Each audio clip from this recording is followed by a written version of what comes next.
Ladies and gentlemen, welcome to the TAC channel. I'm your host, Heath Meredith. This is the Third Alarm Cowboys podcast.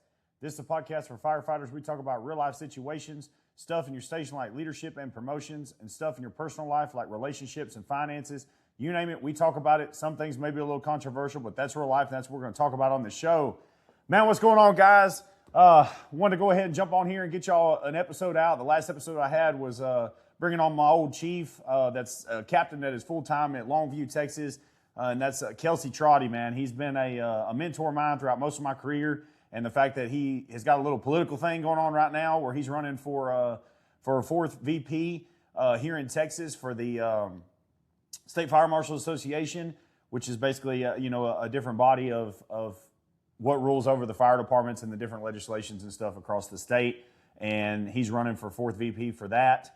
And I really wanted to help him out and hopefully get the voice out. He's been traveling all across the state. I know you guys have seen me sharing that. He's a great guy, and I want to give him an opportunity to jump on here. And so guys that haven't seen him in person or didn't know him were able to kind of hear his story, hear his background, and hear what he's all about. It's been really cool, the messages I've got from you guys that I didn't even know you knew Kelsey, but through SFFMA and all that, you've reached out and been like, man, Kelsey's a great dude. Like, absolutely, he's got my vote and everything. So that's been really cool, and that's a mission accomplished on that. And thank you guys for allowing me to have him on here to be able to make that kind of difference and really hope that he gets to bring a new age of leadership as a guy that is basically my generation of firefighter that came up, dealt with the good times, the bad times, and the ugly times in today's fire service, and are now going to get in a position where he can really have some impact and make a difference in the Texas fire service. So that's special to me, and all you need to go and listen to that episode, because it was actually even funny. I didn't have any idea that he was on duty or anything for the really big rescue that happened in Longview.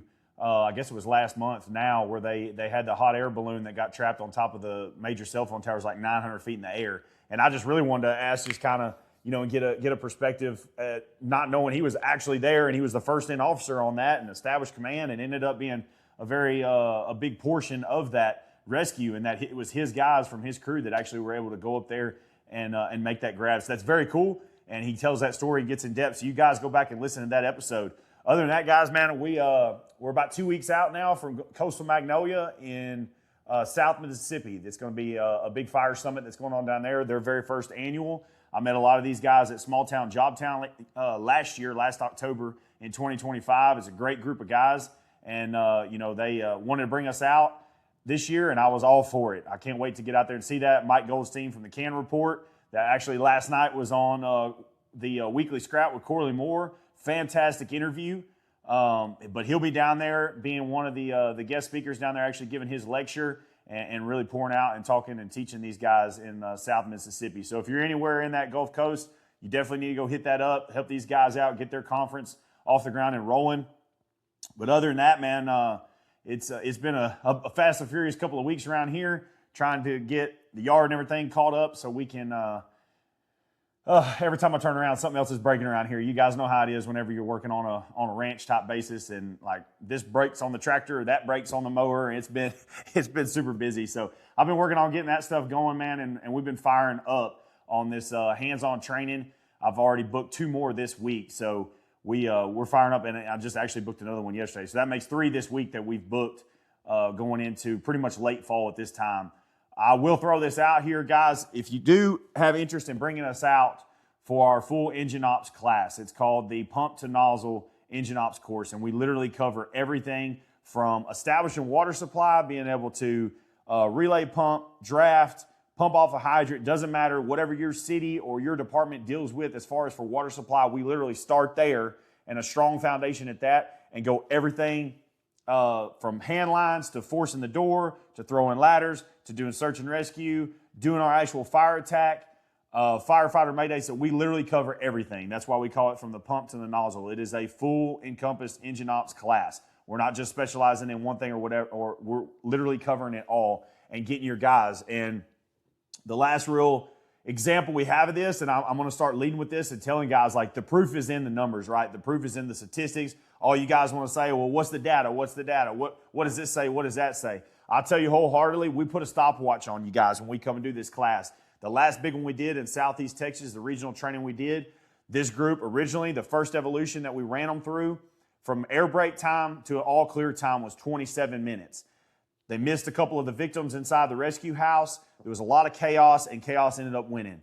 By the time we got done with our engine ops class and the teaching methods and everything that we use, that's very realistic. I'm not teaching y'all textbook shit and coefficients and all that kind of mess. We're teaching you real life what me and my guys do on the fire ground, working in the Houston area, making more fires than honestly most of the country does. And we take those principles, bring them to y'all. By the end of this class, the guys were able to complete the entire drill from air break to all clear in 8 minutes. And that also included 4 victim rescues and having a down firefighter in which they had to bring that firefighter out through a second-story window and down a ladder. And this guy still did it in 8 minutes. And that's 2 days with us. We were able to do that. It's a 19-minute difference. I'm very proud of that. I'm proud of what those guys did. I'm proud of the amount that they learned. The feedback we got from the class of multiple different ranks, these guys were telling us wholeheartedly that they learned more in 2 days with us than they have in years at their department. So that's a big success for us. It's a big accomplishment for us as Third Alarm Cowboys and traveling and teaching. And I'm going to start sharing that with you guys. We're good at what we do. I'll just say that. There's a lot of things, people say I have an ego. People say I have a different attitude about me and this, that, and the other. And yeah, when it comes to the fire ground, I do. I'm not going to be bashful about that. We've been bit in the ass. We've almost got guys killed. We've had bad situations we've been through and we learn from them. But all in all, man, you can never deny true fire ground experience of making the fires. Not beating anybody up, but there's a lot of departments out there, man, y'all don't burn. And so when you do, chaos can win. And that's a big fear of mine. I don't ever want chaos to win on a true fire ground. We need to be doing that in training and letting the chaos win in training and being able to correct that on a fire training ground and not when it's an actual emergency. So that's what we're focused on, and it's growing like crazy. I'm very proud of that, and I'm more than grateful and thankful for all the chiefs that are trusting us to come out and make their fire departments better, make their firefighters better from the ground up. So we got that going on, man, and I'm really excited about it. I'm going to drop y'all one more little deal before we get in the meat potatoes of this, guys. I got my first form here, Grape Smash, Form Energy, by far the best energy drinks. I'm literally, at this point in time, we've been so busy, I'm drinking like 2 a day. I drink one in the morning, 3 o'clock in the morning when I'm headed to work, and then about 2 or 3 o'clock in the afternoon, I'm drinking another one because they're clean. I like them. They don't make me feel like shit. I don't have the sugar rushes and all that kind of mess that you get from some gas station energy drinks that are out there. And so if you're interested in First Form, any of your supplement needs, whether you're like me right now that's been really hammered down on hitting my protein goals of at least 300 grams a day, that's very hard to do without supplementation. I can't sit here and eat grilled chicken breasts all day long. And so I'm drinking protein shakes from First Form, drinking their Level 1 meal replacement shake, and I'm also drinking their Formula 1, which is by far the best recovery shake that I've ever had. The flavors are awesome. My favorite is either the root beer float, which is a seasonal one, or the peanut butter, which is phenomenal. If you like peanut butter, the salted peanut butter flavor is awesome. But use that. It's great. It's got BCAAs in it to really help you with the recovery and very low in carb. And that way you don't have to worry about being carb overloaded and anything like that if you're trying to keep a low carb diet like I currently am, because I'm trying to lose this belly fat. Tired of being the guy on stage with a fat ass belly. So really focused in on that, guys. If you're interested in First Form, if you want to know more about nutrition, stuff that you need to eat, if you want a workout plan, anything like that, guys, I coach guys all the time. There's a bunch of y'all that listen to this show that are, getting supplements from me, getting your workouts from me. I'm helping you with your diet, things like that. You can shoot me an email, shoot me a message on Facebook, and I'll talk you through the process and get you on the right things. I'm not here to sell you a whole bunch of crap. I want you to actually get your results of what it is that you're desiring to do. If you just want general wellness, if you need gut health, there's stuff like that on there for that. I just need to, connect with you and walk you through the process and get you the right things. So if that's something you're interested in, like I said, shoot me a message on Facebook, Instagram, or an email.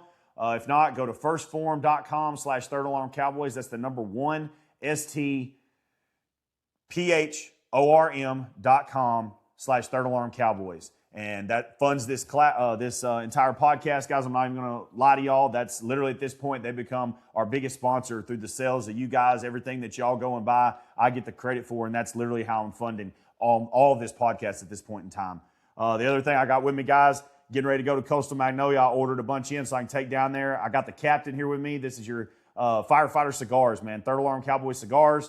I'm brand partnered with Payne Mason out of Coronado, California. Bob Payne is retired out of the Navy, Family-owned and operated cigar company. I partnered with them a couple years ago, and we've literally been traveling. Every conference we've gone to, we completely sell out of cigars, and that's thanks to you guys. You love them. We were getting a ton of pictures from guys that were at FDIC smoking our cigars, and I really can't thank y'all enough for that. It's truly badass that I couldn't be there, but my cigars were all up there, and you guys were having a great time with them. I'm getting great reviews.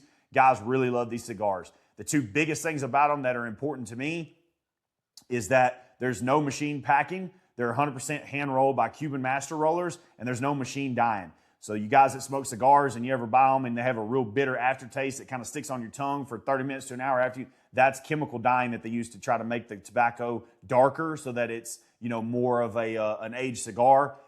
There's nothing in Payne Mason that they do that. It's all truly aged tobacco and 100% hand-rolled. So I'm proud of that. They're a premier cigar, and I'm very, very, very grateful to be partnered with them and to have a Third Alarm Cowboys firefighter cigar with them. And we have 5 different blends. This is the Captain. It's probably my favorite. One of my favorites. Is definitely our biggest seller. It's a mix. It's a barber pole mix between a mild and a medium blend tobacco. So you get a couple different flavors as the cigar smokes. So a lot of guys truly love those. We have 4 other blends ranging from a mild tobacco, which is the firefighter, all the way up to a bold Maduro, which is a chief. And it's a real bold, it's a bold tobacco. So anything for your palate, whatever type of cigar that you like, we've got it for you, and it is a firefighter base. They're all based from firefighter to engine operator, truckie, captain, and chief. That's something that I wanted to do and really bring the camaraderie. I come from an area of Texas where we're really big on smoking cigars, especially at night after we make a fire and stuff at the station. We'll all get together, and a tradition that we have is the rookies that we bring on board and stuff, they can hang out with us outside, but they don't get to smoke a cigar with us until they've made a fire with us. That's a tradition that I like. I think it's cool. I think it's important, and it gives these guys something to look forward to in which they'll be able to, smoke cigars with the crew. So as long as you work for a department that doesn't have a, anti-tobacco clause or something like that, guys, shoot me a message and I can get y'all in touch. And everything. We have an affiliate program where I can bring you guys on board and y'all can help rep these firefighter cigars. Other than that, guys, man, I had a really interesting call. I guess it's been 2 days ago now. Hold on, let me get a drink of this energy drink. I had to put it on ice. My wife and kids have gotten to where they're drinking them, so my refrigerator, I don't keep it stocked because when they take them out of the fridge, they don't put one to replace it. And then I get home and I'm like, they're all in the cabinet. I can't have a cold drink, so I got to put it on ice. Guys, I had an interesting call the other day from a fire chief that I've got a pretty good relationship with for the last few years. And, he calls me on my bullshit from time to time, or when I'm beating up chiefs a little bit too hard. There's a lot of you guys on here. Josh, you're on here that listens, pretty consistently. Marty's always listening. You guys listen to my podcast in your flight car whenever you're running down the road, which is insanely crazy to me, especially considering how much I hate flight cars. But it's always cool to have you guys, listening and really appreciating the show and looking for a perspective on how to make your department better, especially being a chief. But I got this phone call, and to be quite frank, I don't remember the post I made, but basically the way it was written, at some point or another, I said in there where it's us versus them. And I feel that way in a lot of aspects in the fire service. No matter what department I go to, it seems to be the going trend that it's always operations versus administration. In every shape, form, or fashion, it always seems to be that way. Now, let me lead with this, guys. I know this is not every single one of you chiefs out there. There is some phenomenal chiefs. A lot of you follow this show. A lot of you have sponsored this show. A lot of you completely support this. You hire me. You bring me in. You hire my guys. We come in and teach. This is not every chief out there. So don't take this shit to offense. But I will say at a large percentage of departments out there, there is very much so of an us versus them mentality, including most of the places that I have worked wholeheartedly. There's always some confusion, especially when it comes to social media posts, things that I say, reels that are cut. I'll take a podcast like this and the software that I use, it cuts points when I'm like really fired up and it'll make a reel out of it and I drop it. Why? Yeah, because I'm trying to grab attention. That is the way you get people to come listen to your show. That is the way that you get people to follow your page. It's just the nasty side of social media. With that being said, the stories and everything that I share on this show is things I've personally gone through. The things that I talk about on this show are things I've personally seen, personally gone through, had happen to my crew, had happened in my department. And to be quite frank with a lot of you, You have a hard time wrapping your mind around it. We're going to get into that, but something I want to greatly lead with throughout this podcast you need to keep in mind. Just because you would not do something as a chief or as a firefighter does not mean that it would never happen. A lot of you fire chiefs out there, you can't wrap your mind around the stories that I share being real. You think I'm making it up. You think there's no way in hell. You think this, you think that because you would never do it. And to be quite frank, guys, in American society, that's a real thing. Right now, you look at our national politics. We've had the Epstein files. We've had all this shit that's come out. And because the normal, everyday American person could never truly wrap their mind around potentially harming children, raping children, killing children, hurting women, all these different things, the American public cannot wrap their mind around the fact that our leaders at the top are capable of doing that. Some of them, if not a great majority of them. At this point in time, we really don't know. So the thing is, guys, just because you would never steal a car does not mean somebody wouldn't steal a car from you. Just because you would not go rape somebody and beat them and kill them does not mean that there's not somebody out there doing it. So when I tell a story about something that a fire chief has personally done to me or a member of my crew or my department, and because you would never do that, does not mean it has not happened. And the reality to that is, this podcast, I haven't even looked lately, 70-something, 80-something thousand listeners of this show, and the thousands of messages I get a month at this point in time of guys saying, man, I listen to this show, and this is exactly what's going on at my department. It's like you were speaking about my department. Has guys told you about my department? This happened on my crew. I would not have that reaction to the things and the stories that I tell when I go teach a class. Guys come up to me after the class and say, literally, I have had chiefs at conferences come up to me and say, who called you and told you about my department and the struggles that we're going through? Who called you and told you about my department and such that works in my department? Because the stories that I share are happening at every department, some form or fashion. Sometimes it's a captain doing it. Sometimes it's a firefighter doing it. Sometimes it is the head chief of the department. And just because you would never do this to people does not mean that it's never happened. So we need to understand that going in to this podcast. I hope you all can grasp that concept. Guys, the us versus them mentality, where it comes from is through examples that I've dealt with in my career. I will tell y'all wholeheartedly, the things that have gone on in my career that have hurt me, that have hurt my family, that have hurt my kids, that have hurt members of my crew and their family happened. There's no ifs, ands, or buts about it. I have it on record most of the fucking time or screenshots in an email because most chiefs are so arrogant, they'll say hateful and demeaning shit in an email or in a text message or over a phone call because they don't give a fuck. Because they believe they are the ruler of their kingdom. They believe that. So, where the us versus them mentality comes from is from individuals like myself that has worked for multiple. This is not just a one-off. I have worked for multiple chiefs over and over and over again throughout my career that run their fire departments as a kingdom. Yes, there was great people within the chain of command. Every place I've worked, there's been great people within the chain of command that did not believe in the principles or the policies that were coming down by said chief. However, when you have a one person or two person that believes in the actual mission of the fire service, but they have no voice or no influence with a kingdom ruling chief, it creates an us versus them mentality.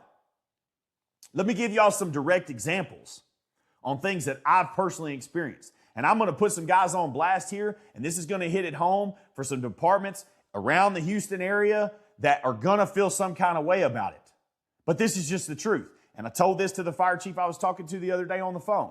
He couldn't believe it because the numbers aren't public, because nobody puts the shit out there. But I will. Guys, first and foremost, right now in this economy, we're all hurting. Everybody's hurting. You literally have chiefs that'll walk into a fire station where a guy bought a brand new truck. Why did he buy that brand new truck? I'll tell you why. Because the old truck that they had was probably falling apart. They didn't have the $5,000, $6,000 that it would take to fix it, so they could trade it in, and they trade for a note because they can afford a note. The vehicle comes with warranty, and they don't have to work on it. I just put a new motor in my Expedition, 2019 Expedition, about 6 months ago. The work on that alone was like $11,000. Luckily, it was under warranty.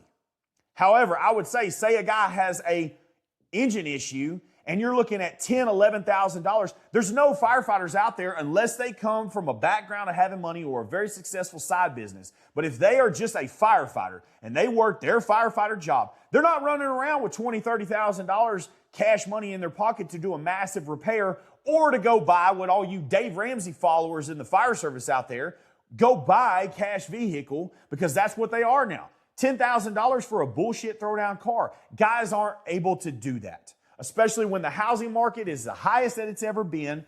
Groceries, you name it. I don't have to tell you all. You all feel it at the gas pump, at the grocery store, your utility bill, your fucking auto insurance. All these different things are so expensive. You guys know what I'm talking about. I don't have to explain it to you. When you have a fire chief that walks in the station and says, well, hell, I guess I don't have to give y'all a raise this year. Every station I come to's got a new truck. I guess I'm paying y'all good enough. Okay, chief. Well, we need a raise. Well, then that just means y'all are living beyond your means. If you keep buying these new trucks, that means you're living beyond your means. Let me give you all a breakdown on this living beyond your means shit. If you're working 8 days a week to make ends meet and you're living in a starter home, which we've been over this a million times on this show. A starter home in the 90s, when most of these chiefs started their career, starter home in most of the United States was between $35,000 to $60,000. My parents' starter home in the 90s when I was young was $55,000. That same home, like I said a million times, they haven't even changed the paint on it. It hadn't even had a fresh paint job since 1990, sold last year for $315,000. That's not living beyond your means. That means people are selling shit for too damn high. Gonna say it all day long because I fucking hate them at this particular point in society and the things that they're doing. But the baby boomer generation is the most greedy generation that has ever graced the presence of this world. They do not give a fuck if they sink their grandkids permanently into financial ruin as long as they walk around and they get to have all the money and the power in the world. That's why our entire politics, because most of them, of a large overwhelming majority, are baby boomers, literally raping us financially in every aspect of this world right now. So for a fire chief to come in and say that you're living beyond your means, where do you expect guys to live? You can't even buy a travel trailer for the cost of what the starter home was that you started at when you started your career. A travel trailer. Not to mention to park it somewhere, you're going to pay. My brother right now is in Beaumont, Texas. He has an RV down there because he works in the plants. He's paying $800 a month for an RV spot. So you go and you buy a fucking travel trailer to make a fire chief happy to live beyond your means, and you're still going to be paying between the travel trailer note, the insurance on it, and the RV spot to stay in that bitch. You're still $2,000 a month into this. How is that living beyond your means when one fucking check at the most fire departments is not $2,000 a pay period? So guys are working a bunch. It has nothing to do with beyond your means. Where I want to give you guys some guidance, you fire chiefs that have this in your mind.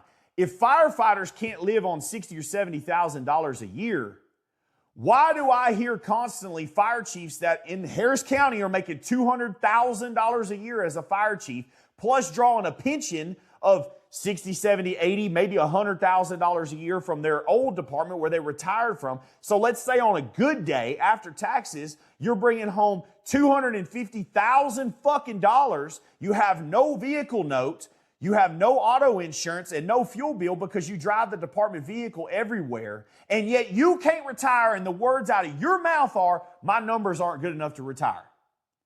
How can you tell a guy that has a young family that is having to work 8 days a week at $70,000 a year is living beyond their means, and your ass can't retire at $250,000 a year? It's hypocritical fucking bullshit. And when your mouth opens and you say stuff like that, that's where that us versus them begins.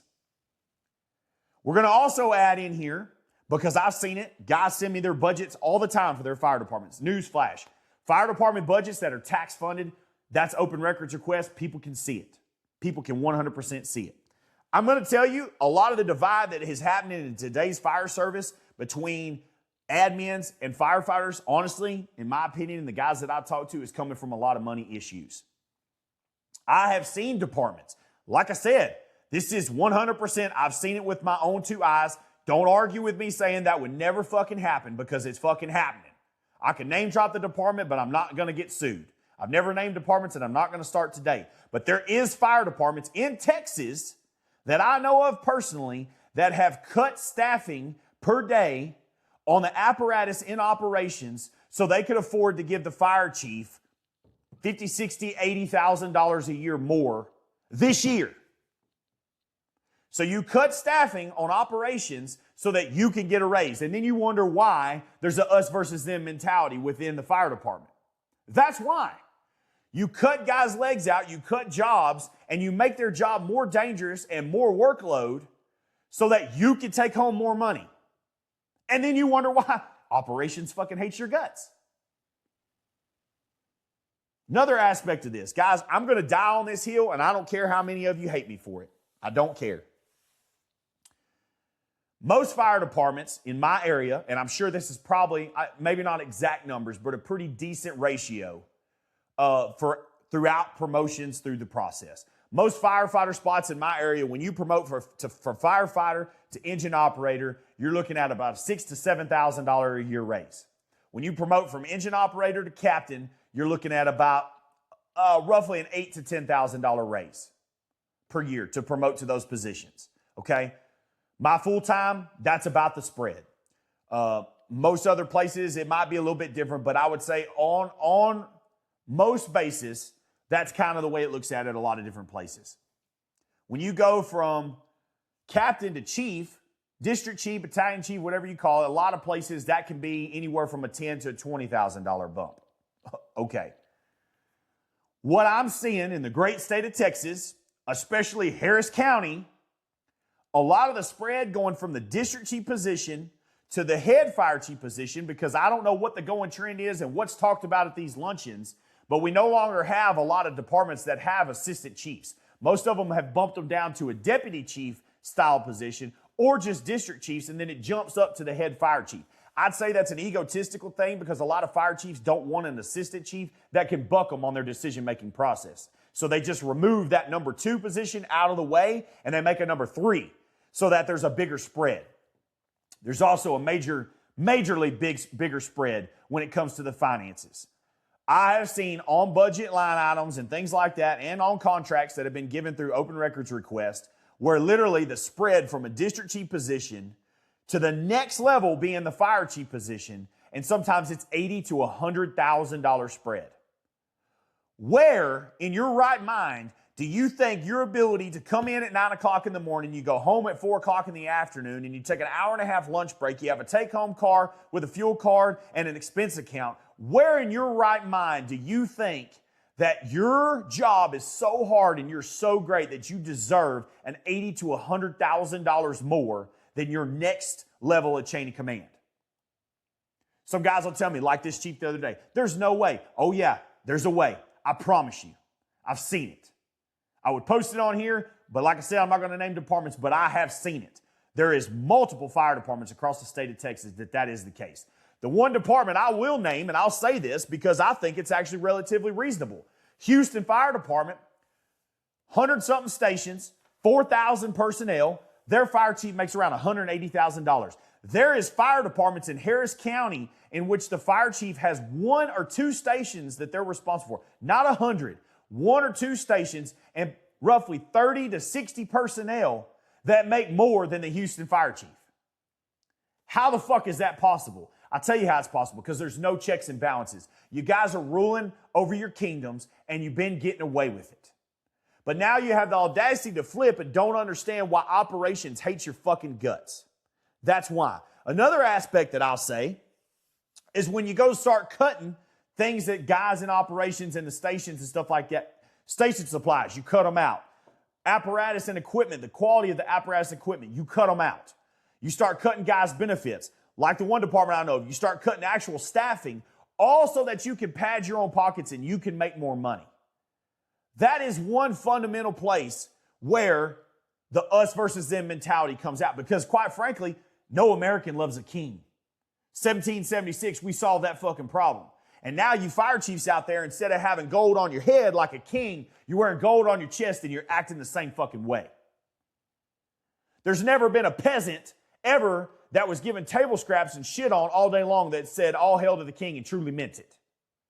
When you treat your firefighters like peasants and you bitch about the fact that they want more money, you bitch about the fact that they want better equipment, better benefits, better station supplies, you bitch and you bitch and you bitch, but then you roll over and you go to your office and you got all the fanciest of fancy, you got the highest pay, you got the nicest flight cars, you got all these different things. Where in your right mind do you think there's not going to be a divide? There's not going to be an us versus them. See, and another question that got brought up to me in this conversation is, well, you beat up fire chiefs a lot. What about the firemen? What about the firemen? I'll say all day long, this platform right here is probably one of the few platforms in which I am truly doing the best that I possibly can on calling firefighters out for their bullshit. I am trying to police my own for the bullshit. I'll say all day long, you guys hate me for it. Stop cheating on your fucking wives. Stop showing up late to work and not relieving your crews because you had too much fun the night before. Stop being a shit ass and not performing on the fire ground. Stop being a pussy and not putting your gear on so that you can not have to go into the fire. That is me calling out firefighters. Another aspect of it, great story that I was literally told to my face the other day. There's fire chiefs out there that are passing policies about, not having a TV on during the day and this, that, and the other. Guys, I'll tell you all day long, hate me for it, whatever. The TV in the day room should be on during the day. It should be on some type, if you have, like down there in Houston, guys, we deal with hurricanes all the fucking time and flood conditions. It can literally rain for 20 minutes and the streets are going to flood. Hence the Bayou City. When you build a city at sea level or below sea level, it's going to flood when it rains. So we put it on the Weather Channel during stormed events so we can know what's going on in our area. We can know where the eye of the hurricane is and all that kind of shit. Fire chiefs out there, think about that kind of stuff before you pass a blanket policy about, no TV on from this hour to this hour. Maybe your guys need to know what the fuck is going on in your local community. Put it on the local news. Put it on whatever national news. Guys, if we get bombed by fucking whoever and your guys don't have a TV on or something like that, how the hell are they going to know what's going on? You going to come over and, oh shit, we're being bombed. No, you're not, because you're probably going to panic and run fucking home. But there's nothing wrong with having a TV on during the day so you can monitor what's going on in the great wide world out there, okay? I'll say that all day long. On the other aspect of that, firefighters, stop putting inappropriate shit on in the TV in the day room where the public has time to come in and can see that. If they walk in and the fucking TV's got titties on it, that looks bad on everybody. And the Joe Blow public is not going to come to stupid-ass firefighter and say, why are you watching that? They're going to immediately go to their board members or their city council members and file a complaint about inappropriate shit being on TV. This is me policing my own. Now what I'm going to challenge you firefighters,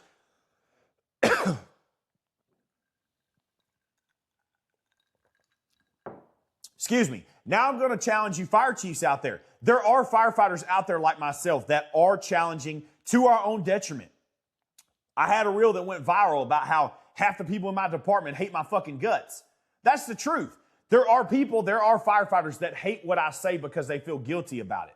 They don't like it. So yes, there's people that whisper behind my back. Yes, there's this. Yes, there's that. I'm doing my job of policing our own. The IFF is not doing it. Your fucking fools chapters are not doing it. They're creating cliques and they only care about who they care about and other people get whisked aside. Not saying that's every chapter out there, but we all know that that's what ends up happening. People get outcast because they're not part of the cool clique, and so then they're just forgot about. Instead of trying to police our own, most of the time people are cast aside. Now, what I will challenge you fire chiefs out there, because like this chief I was talking to on the phone the other day, he said there's no fucking reason why a chief in Texas should be making over $200,000. Completely agree. If the Houston chief over 100 stations doesn't make that much, your ass over 1 or 2 stations should not be making that much money. Sorry, you shouldn't. So what I will challenge, because they're not going to listen to a stupid ass like me. I'm just a firefighter with no college degree, and you just don't know. You just don't know. That's always the excuse. So how about you fire chiefs out there that you got just as many bugles on your chest as the next guy? How about you fire chiefs out there, you police your own and say, hey man, that's not what we do as fire chiefs. We need to be focused on operations. Our entire job is to support operations, not to pat our own pockets, not to have the nicest Tahoe in the fucking neighborhood that says fire chief on the side so everybody in our fancy neighborhood knows we're, by God, the fire chief of such and such. That's not your goal as a chief. So I would argue that as I'm down here doing my job of policing the firefighters, and there's a lot of other guys doing the same thing, but this is my platform, so I'm going to say it. You fire chiefs need to police your own and challenge them. Don't let that become the status quo. Because, see, most of us know how this fire chief shit works. It's horrible in Texas. It's fucking horrible. Fire chiefs, a lot of the times the fire chiefs get to pick their own successors. I've seen that countless times throughout Harris County in my entire career. They literally pick their own successors. There's no true promotional or, training your successor programs that are going on in my area. I talked to my great friend Sean Black the other day. He was on one of the original episodes of this, and he was literally talking about at his department, City of Nacogdoches, he's literally training the next guy that's going to be taking over some of the programs and the deals that he runs as a battalion chief. He's literally teaching that guy all the ins and outs of those different programs and the training and how you log this and how you do that in this spreadsheet. They have a true retention program, if you will, or I forget the fucking word. Sorry, I don't have my English 1301. They are training the next generation to take over these positions, so when he does decide to retire in the next handful of years or whatever, it's not going to be a knee-jerk reaction. We got to promote a guy, and then he's got to learn by trial of fire and figure it the fuck out. He's literally going to walk in and be able to say, hey, yeah, 100% I can take over this program because I've already been doing it. Their succession program. There is nothing like that going on at most of the fire chief positions around my entire area. What they're doing is they call their buddy when they're ready to retire. They call their buddy that goes to the same luncheon tables that they do and says, "Hey man, I'm getting ready to retire. How about you come on over and I'll go ahead and just whisk you in, and then now this can be your baby." I've seen that literally happen over and over and over and over again for the last 15 years. There's never been a test. There's no true hiring processes. It's just, hey, I want y'all to hire this guy, and they just whisk the next guy in that's the chief's buddy, and he keeps up with the same bullshit. That's a kingdom. That's a kingdom. When a king dies and his son inherits the throne, that's a royal bloodline and a kingdom of a monarchy. And you wonder why guys like myself that are true Americans that said, fuck that shit, 1776, we solved this. We're not being ruled by a king anymore. And yet, here we are, 2026, we're doing it. 250 years later, we're doing it in every fire department across this nation at some point or another. I have literally seen, and you guys are going to know who I'm talking about that are from Harris County, I have literally seen a fire chief die and his son got the throne. True fucking story. Never did any time as a full-time firefighter. Didn't work for a big department. Didn't have to work way up through the ranks. His dad died, and he literally took over the throne. So say what you want about how full of shit I am. I've seen it. And it's happened countless times over and over again. I'm going to give a shout out to him because I think it's very cool. And I actually heard this from the vice president of the ESD board of this department, Magnolia Fire Department in Montgomery County, Texas. This is the first department in our entire area, pretty much that I know of, in all of southeast Texas. This whole fucking region from Austin, Texas, Dallas, Texas, this way, where I heard this was the case. And I could be wrong. There may be other departments that have done it, but nothing to this scale and nothing that crossed my table. But I was literally talking to the vice president of the board about 3 weeks ago. They had a turnover. Their chief retired, left, whatever happened to him, this, that, and the other. The board went to the guys, and this is a larger department, went to the guys in an email, whatever, and said, we're going to put together a hiring committee for the fire chief. Y'all pick our 3 finalists. We'll put it out. We'll hire. They literally had applications from coast to coast. People from Florida, people from California. Phenomenal department. Tons of money, tons of growth. It's a dream for a fire chief that wants to truly build something. It would be a dream of a department to apply to. But the board literally let the guys pick the 3 finalists. And I talked to several guys that worked there that were part of that committee, and they literally said, man, like, we were good with any of the 3. Any of the 3 really cared about the department. They really cared about the guys, this, that, and the other. But the board put it in the guys' hands and said, pick the 3 finalists, and then we'll go through those 3 and we'll select. So either way, everybody's winning. They're the only department that I've heard of that's actually done that and let the guys say, man, this dude is going to come here and really make a difference. Every other time, it's just been fucking kingdom after kingdom passing it on in the lineage. Whether they're related or royal bloodlines or I'm picking my buddy that sits with me at the luncheon table that I know will come over here and is going to keep up the same things that I put in play. Now, the things that you put in play are very operationally driven, taking care of the guys, great legacy, great culture, giving a shit about the community. If that's what you put in place, then by all means, select that person and let them do it. But you and I know when we look in the mirror and I see that you're making $100,000 more than your next rank, you only care about your flight cars, you only care about padding your resume, you're cutting staffing, you're cutting supplies and this and that, and it's all about take away from the guys, take away from the guys, take away from the guys, and make it all about yourself. You and I both know that's not what's in the best interest of the guys or of the public. You don't have to admit it publicly. I know most of you won't do it, but you can at least go look yourself in the mirror and understand what I'm saying. And then you don't even have to ask yourself, well, why do the guys hate me? They know it, I know it, and you know it, why the guys hate you. You can lie out publicly, you can say what you want to, but when you look at yourself in the mirror, you and I both know what the truth is. And there's a lot of fire chiefs that I know of personally. I've worked for several of them. I don't work at those departments anymore, but I've worked at several of them that's the case. And when they finally did leave, guys, when they finally did leave, they're fucking miserable. I'm going to leave that out here too. I've heard the expression most of my career, you just got to outlast the fire chief. You know, if you have a terrible fire chief, your career will be longer than theirs. Keep your head down, do your job, go home. You'll be here longer than they will. Yeah, that's the case. In a lot of your departments, the guys will be there longer than the chief. I've seen it.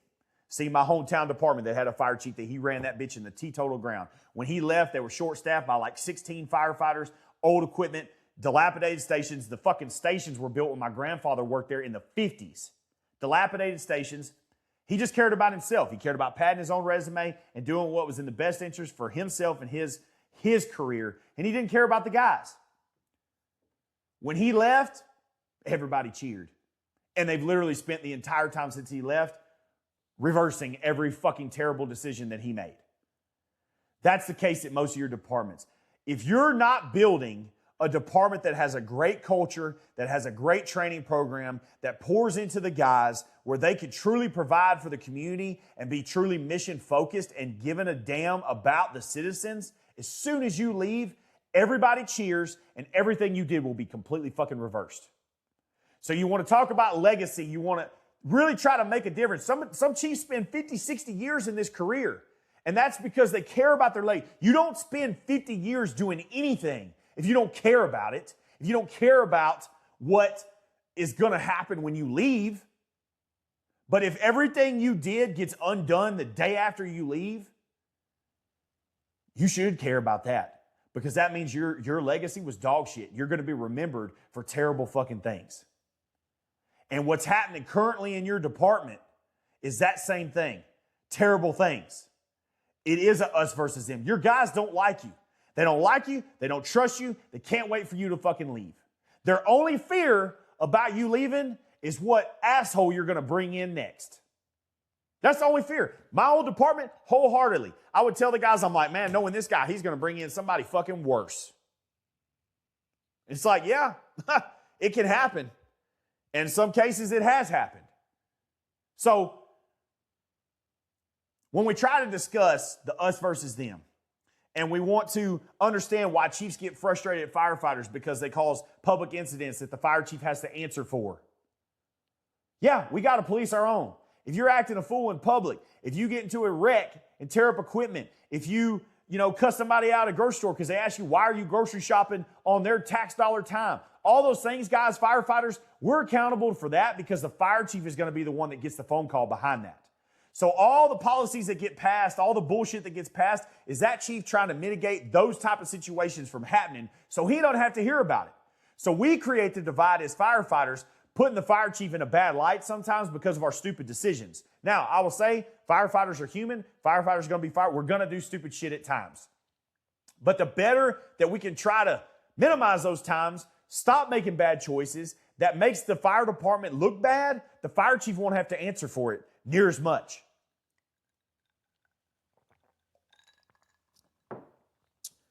I beat up on the chiefs a lot. That's my thing for your firefighters. You guys know when you make a bad choice. Most people have a conscience. If you don't have a conscience, then you're probably not a real American or even a human being, and you honestly shouldn't even be a firefighter to begin with. Because if you don't have a conscience to know right from wrong and caring about people and making good decisions by people, then you have no fucking business being a firefighter to begin with, because that's all kind of where it starts. We don't want to see people hurt or suffer or die when we can do something. That's why we became firefighters in the first place.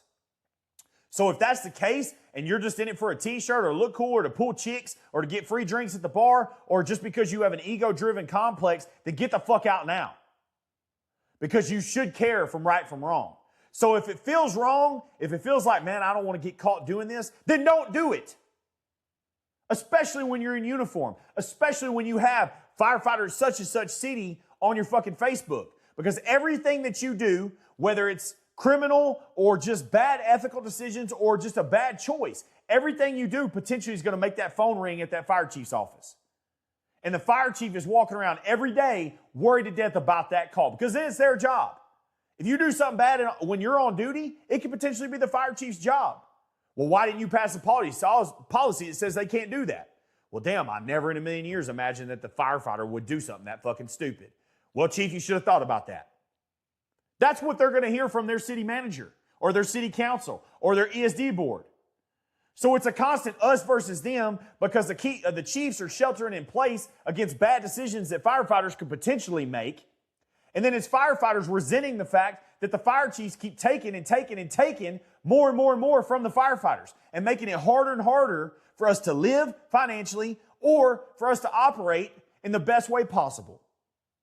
That is where the us versus them has come from. So I've given you the diagnosis. Now let's give you the actual solution to the problem. The solution to the problem, guys, is getting back to a true mission-focused mindset on both sides. Firefighters, stop showing up thinking that the fire department owes you some shit because you're a firefighter. You're signed up to do this. Yeah, if you're paid, they owe you a fucking check. Yeah, they do owe that. They should be paying you. If you're a career firefighter, you need to get paid. But it should be your job every day to get better and better and better. You know, and I'll be the first one to say, like, hey, man, on a Sunday, I'm not trying to go fucking train every goddamn day on a Sunday. But if the call comes and the guys want to go train, that's what we go do. 2 weeks ago, that's what we went and did. 6 hours teaching vertical ventilation. Why? Because it needed to be done. We have young guys on our crew that didn't know how to do it. They've never done it. So, I go and teach the shit. Yeah, I'd much rather have fucked off on a Sunday. But that's what we have to do. We have to strive every day to make ourselves better, because we got to be mission focused. We have to be focused in on what we're truly there for. All you fire departments out there that are moving, you got this mission statement and that mission statement, or some people like the oath, some people don't like the oath, all this different shit that's going on. At the end of the day, all that fucking matters is that when a 911 call comes out, you are a badass firefighter that shows up. That's all that matters. You are the badass that can handle that emergency, whether it's a medical call, whether it's a rescue, or whether it's a fire. You can handle that shit. That's all that matters. All the fancy mission statements on the wall, all the fucking bullshit, all that is to try to dress that up and explain it in a way that corporate whatever can understand it. Because if I'm ever a fire chief, that will be our mission statement that's going to be on the wall. Be a badass firefighter. I don't need your political correct bullshit. Do this. Some people don't have the stomach for that, so we got to fancy it up with words like fucking dedicated and all this. No, be a badass firefighter that can handle your shit. That's the mission. Now, administration's out there to stop the us versus them. Stop hindering that mission. The only reason you exist as a fire administration is to support operations through making sure the budget is balanced and the trucks stay on the road and the stations stay staffed and trucks stay fueled up. All the different things. That's the only reason you're there. If you become so disconnected, a big thing I'm seeing in my area, once again, I'm going to keep beating it up. If it's City of Houston, I understand. City of Houston Fire Department, 100 stations. The administration is going to be downtown, a central located location, because they got to be close to HR. They got to be close to the city manager's office. That's more of a political position when you're the number one in that kind of department. But somehow it's gotten really popular that all these fire departments are building these separate administration buildings. Now, I'll be the first one to say I think the fire administration should be separate. What I really like, wholeheartedly, this is what I like. My full-time had this. Large central station, one side of the apparatus bays is operations, that station's crew. On the other side is administration. I don't like having a totally separate administration building where they don't have tones, they don't have radios, they don't have monitoring TVs where they can see where all the apparatus are. They become so disconnected over in some office building over here, they don't even know when their guys are on calls. I've seen that happen. So the reason I say I like a lot of departments to be attached to a station, administrations to be attached to a station, because you hear the trucks rolling out. You hear the traffic. You hear what's going on. You hear the station tones. You are still somewhat in touch with what's going on at the fire department that you supposedly run. When you become so disconnected that you're in a corporate office and all you deal with is with hallways and answering the phone and this spreadsheet and that spread, you forget what you're doing or who you're actually supposed to be doing it with. You forget that. And I think that's human. That happens to everybody. You know, a lot of people, they don't have kids in school or whatever. They don't deal with the school system. They don't know what's going on currently in public schools. They're disconnected from it. They don't see it. That's fair. I understand it. It's human. But the reality is you're drawing that badass fucking salary, that massive salary to be in touch. So come out of your office. There's countless examples of fire chiefs out there. Chief Scott Thompson, when he just announced his retirement, Colony Fire Department in Texas, he called them Fire Station Fridays. On Fridays, he spent his whole day going to the stations, hanging out with the guys, seeing what the guys are doing, learning what's going on at the ground level, what's going on at the floor within operations. When you ain't been to a fire station as a fire chief in a fucking year, you have no clue what is going on with your guys. No clue. You don't know what's broke. You don't know what's pissing people off. You don't know what they're struggling with. You don't know what's making them happy. You're so disconnected. And the thing is, most chiefs are relying on the only means of communication is email. That's it. They're running the entire fire department through email. Well, as all of us married guys will know, when your wife sends you a text message that says, we need to talk, you don't know if that's a good one, a bad one. Oh shit, she's leaving me. Oh shit, the fucking kids need some shit. Oh, this is going to cost me a lot of damn money. We don't know through a text message what that means. So how can you expect to get that type of true understanding if you don't get it from your wife or your husband, your spouse, your significant other through a text? How do you feel that you can run a fire department effectively through text on an email? You can't. Come out of your office and get back in touch with what's going on. Another thing I'll say, major pet peeve of mine. I've never met a fire chief yet that's not riding around a flight car with bunker gear and an air pack in their shit. And what is it for? All fucking looks. I've worked for fire chiefs that literally didn't even check their own air pack off every day. They had the firefighter at that station, the rookie at that, come check off their shit. Now, what example are you setting for how important operations are? You'll pass a policy that says everyone is required to check their air pack off every 24 hours, but you aren't even checking your own shit off. What type of example is that for a mission-focused example? I've never met a Navy SEAL 1 that had somebody else load their firearm for them. Not one.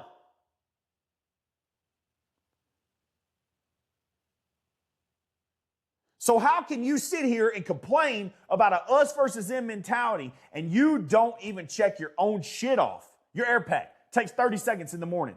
Do it when the guys are checking the trucks off. You get there early, pull your deal up, open the back hatch up, pull your air pack rack out, check that sucker off where everybody on the floor hears that pass device going off. Look, oh shit. All right, Chief's checking his air pack. That 1 30-second little piece of energy for your day will get so much buy-in, because if the guys know that the fire chief's checking his own air pack off because he feels it's important, damn, as a firefighter, I damn sure better be doing that. Not just pencil whipping it, not just whatever. And then you wonder, another aspect, fire chiefs get mad at guys for pencil whipping shit. They hate when guys pencil whip air pack checks and fire truck checks. Okay, when you have someone else check your air pack off for you, that is the same fucking thing.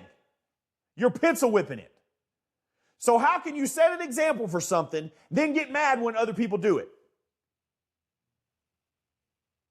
Us versus them. This is a simple fix, guys. It's getting back to giving a damn about being a firefighter.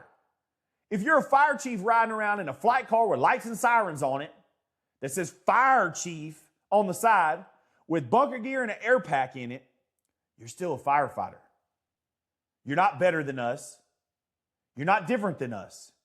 You have a greater responsibility than us to give us the tools that we need to truly protect the public. But deep down, because you got that flight car, that air pack, that patch on your arm, you're wearing the same damn patch I am, same fire department patch I am, same badge I've got on my chest, you're still one of us. Act like it. And the us versus them will go away. It's that simple, guys. It's that simple. We've got to get back to a mindset of giving a damn about being a firefighter. This goes all the way up through the ranks. Every principle that I just laid out goes for captains, check your own shit off. Goes for district chief, battalion chiefs, check your own shit off. Every single one of these ranks within it, I've seen the terrible example, the hypocritical example. I've seen it. I've had captains that I worked for. They made the rookie firefighter check their own air pack off, put their own gear on the truck for them. There's a captain that I know personally, I'm not going to say his name. He makes the rookie on the crew go to his locker, get his gear, put it on the truck for him, and check his air pack off. Now, what level of retarded stupidity is that? Where you're literally entrusting a rookie, not saying the rookie is dumb, but you're trusting the rookie truly with your life to make sure that you got all of your equipment. But the answer to that is, well, if he don't, I'll ride him up. You're a piece of fucking shit. And you'll be the next guy, because it's true, you'll be the next guy that's wanting to be a chief and kissing every ass possible to be the next chief so that you can be the next chief riding in that car and make the rookie check your shit off on the flight car. Seen it over and over again. So don't come at me saying that this is such a complicated thing, because it's really not. It all falls back down to just loving to be a firefighter again, doing your damn job, regardless of what rank you are, and your job is to be a firefighter. That's it. That is your job. No matter what your rank is, no matter what fancy equipment on your chest that you have called a badge, no matter what that thing says, you're still a firefighter. That's the mission. That's the focus. That's what it's got to take to fix this us versus them mentality. That's it. 100%. Guys, book us for your trainings. I got 2 weekends left for the entire year. Guys, we have booked up this year. It's been busy as shit. I got 2 weekends left in the fall. If you want us to come out, we'll fly anywhere, man. I'm extremely excited that just all the pour out of love that we've gotten for this class and for what we're doing. I've actually had to bring on 2 more instructors. I've had to hire 2 more guys because we're growing, and the class sizes that we're having are getting so much bigger that it's going to take more than what me and my normal guys, my lead instructors, can do. So I brought on 2 more guys on the roster. So I'm greatly excited about that. Guys, get your cigars ordered. PayneMason.com/Third Alarm Cowboys. If you need any kind of supplementation, whether it's protein, energy drinks, protein bars, any kind of general wellness, multivitamins, testosterone boosters, all that good stuff, hit me up on Facebook, shoot me a message. I'll guide you to the right spot. If not, go to firstform.com/Third Alarm Cowboys. Guys, share this show. Share this show. The growth is insane. I think we hit like 1.2, 1.3 million views on our Facebook page this week alone. I want you guys to keep building this and building this show. Go and follow. Follow on YouTube. I need you guys to go follow 100%. I need you to go follow on YouTube. I think we're sitting at like 300 followers, and that's it. And there's way more views. A lot of you guys that listen to us on audio, Spotify and Apple Podcasts, that's what we've been doing for a long time. Y'all go follow us on YouTube. Just go hit the subscribe button, and that way, even if you still want to listen on audio, it gives you the option to go watch us on video. I poured a lot in to be able to do this on YouTube, and I want you guys to be able to actually truly enjoy the full show and the equipment that I've purchased. So go follow us on YouTube. Share the hell out of this show. Let's fix this divide of us versus them. Go to thirdalarmcowboys.com. We'll see you all on the next one.